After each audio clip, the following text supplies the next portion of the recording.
1820-നും 23-നും ഇടയിൽ സ്പെയിനിൽ ഉടലെടുത്ത ഈ ചിത്രം തൻ്റെ സ്വന്തം ചോരയെ ഉടലോടെ ഭക്ഷിക്കുന്ന ഒരു പിതാവിനെയാണ് കാണിക്കുന്നത്.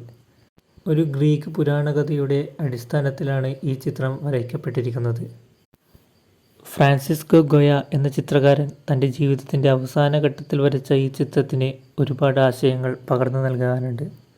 ഒരു ചിത്രം ഒരു ചിത്രകാരൻ്റെ മനസ്സുമായി എത്രത്തോളം ബന്ധപ്പെട്ട് കിടക്കുന്നു എന്ന് മനസ്സിലാക്കാൻ സാധിക്കുന്നതിന് ഒരു ഉദാഹരണമാണ് ഈ ചിത്രവും. തൻ്റെ ജീവിതത്തിൻ്റെ അവസാന ഘട്ടങ്ങൾ ആഗതമായിരിക്കുന്നു എന്ന തിരിച്ചറിവിൽ നിന്നുണ്ടായ ഒരു ഭീതിയും ചിത്രകാരൻ ഫ്രാൻസിസ്കോ ഗൊയ ഇവിടെ വരച്ചിടുന്നുണ്ട്. മനുഷ്യനെ അവൻ്റെ ഭാവിക്ക് മുകളിലുള്ള ഭീതി എത്രത്തോളം ഭയാനകമാണ് എന്ന രീതിയിലുള്ള സാരാംശമുള്ള ഒരു ഗ്രീക്ക് കഥയെ അടിസ്ഥാനമാക്കിയാണ് ഈ ചിത്രം വരയ്ക്കപ്പെട്ടിരിക്കുന്നത്.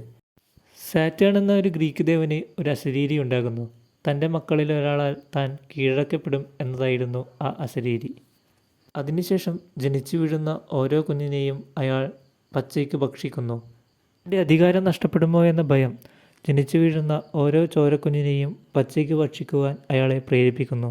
അധികാരത്തോടുള്ള ആർത്തി ഒരു ദേവനെ, അതിലുമുപരി ഒരു പിതാവിനെ എത്രത്തോളം അപകടകാരിയാക്കാം എന്ന് കാണിച്ചു തരുന്ന ഒരു ചിത്രമാണിത്. അധികാരത്തിന് വേണ്ടി തമ്മിലടിക്കുന്ന കസേരകളി കളിക്കുന്ന കേരളത്തിലെ ഇന്നത്തെ രാഷ്ട്രീയ സാഹചര്യത്തിൽ ഈ ഒരു ചിത്രത്തിന് ഏറെ പ്രാധാന്യം അർഹിക്കുന്നു എന്നൊരു തോന്നലാണ് ഈ വീഡിയോയ്ക്ക് ആസ്പദമാക്കിയത്.